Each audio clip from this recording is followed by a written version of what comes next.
We are people taking care of people. There's not really any more noble calling than I can think of. You know, this 25th anniversary, it's really all about the people of Augusta Health.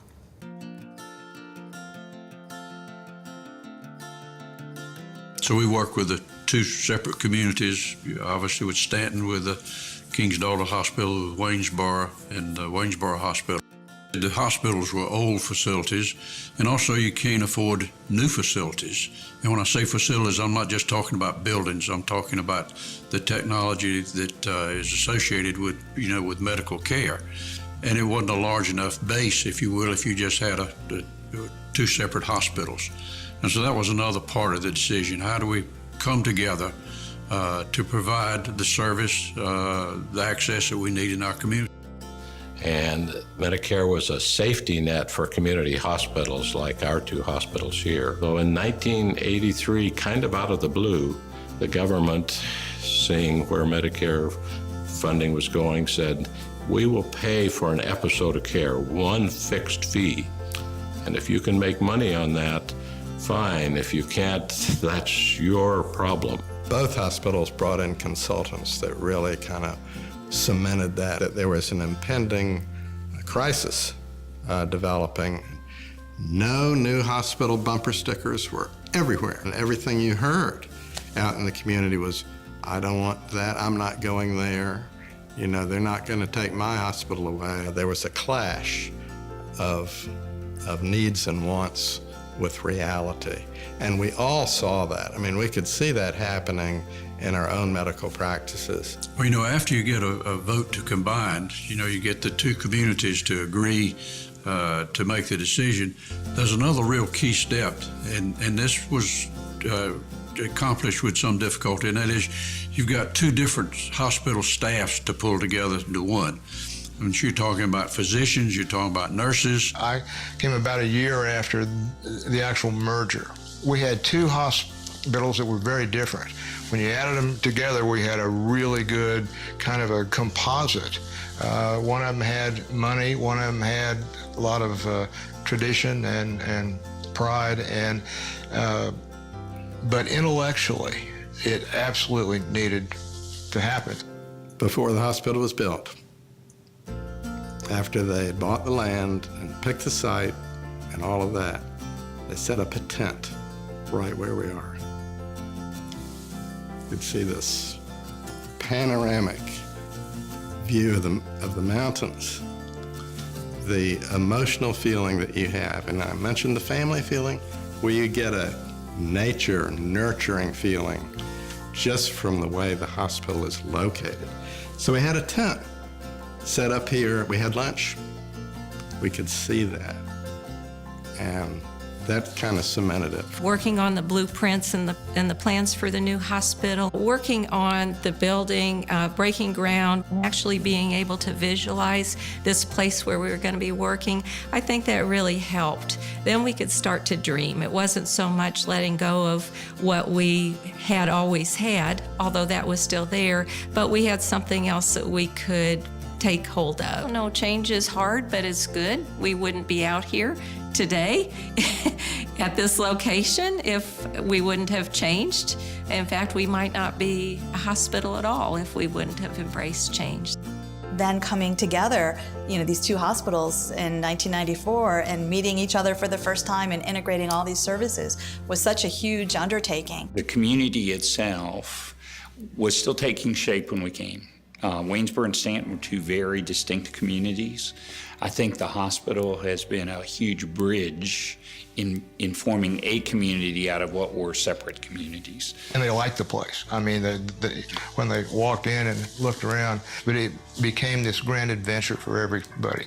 And it really was that. I mean, it was the most exhilarating thing any of them had ever done. It's emotional. It was just a sense of pride and happiness, and it was just everything we'd worked for was finally there. And really, our vision for that had been a partnership, that we were stronger together, working as a team in the community, on the board side, with the administration, with physicians, everybody working together to try to provide the best health care we could for the community. And that vision has been lived out, I think, in our experience with Mary, in her leadership, and with the folks that are part of that team. We really focused on some key service lines that a community needs. Stanton, Augusta County, Waynesboro has a population of 120,000, but we actually serve a greater population than that. We have patients that come to us from Lexington, from Bath and Highland County, the southern side of Rockingham County, western side of Albemarle, northern side of Nelson. That's a population of 200,000, and that is a population that can support more clinical specialty. And so some of the things that we focused on immediately was expanding into cardiology. We've really expanded our clinical capability in terms of our ability to take care of patients that are having an acute heart attack, expanding into pulmonary, into critical care, into infectious disease, into gastroenterology. We aligned with some other practices in the realm of neurology. We looked at the opportunity for urgent care in the community and what those needs might be.